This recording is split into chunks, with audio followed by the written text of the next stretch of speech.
So the second thing to think about for back pain is the most important thing to do is to use active treatments to help your back pain recover.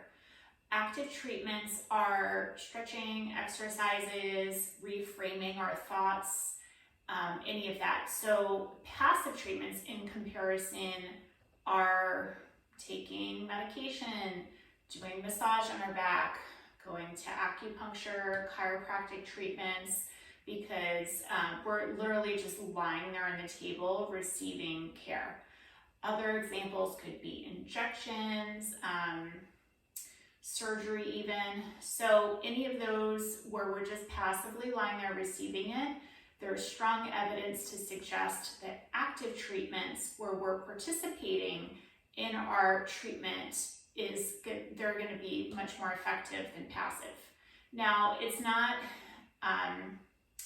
it's fine to use passive treatments along with active treatments, but if you're only using passive treatments, you won't get better as quickly as if you use active treatments. So you can use active with passive or just active alone. And, for over-the-counter medication, if you do need it, then just 200 milligrams once or twice a day.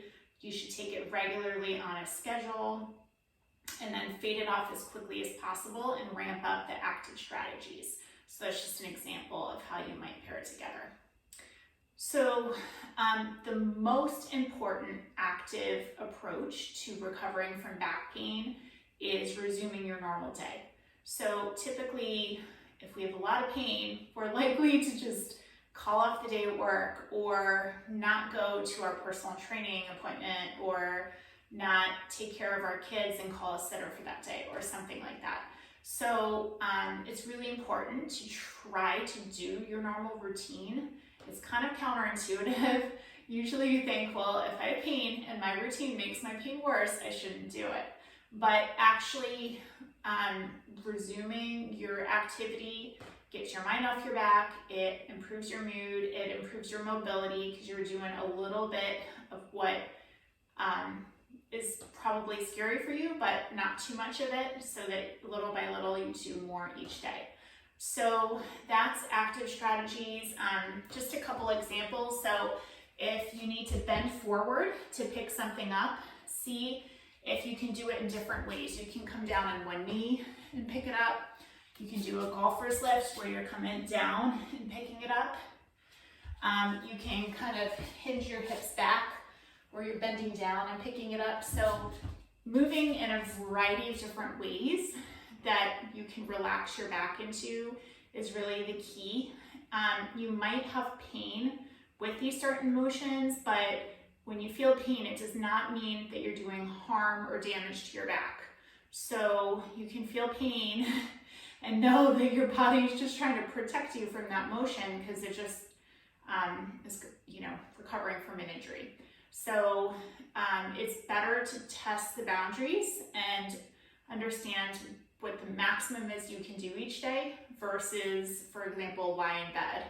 That would be another example of passive treatment where you're just lying there, right? Generally, that is advised against, and you really want to get up and do as much as you can within reason and get back to doing anything and everything you were doing before the start of back pain. So that's an example of active treatment being resuming your normal day. It could be walking, progressing to running. It can be going back and doing push-ups if that's what was your normal routine before. Maybe work needs to be light duty and then ramping it up to full duty little by little. And going and explaining your situation is always more helpful than just staying at home and not trying. So hopefully all of that gives you some guidelines.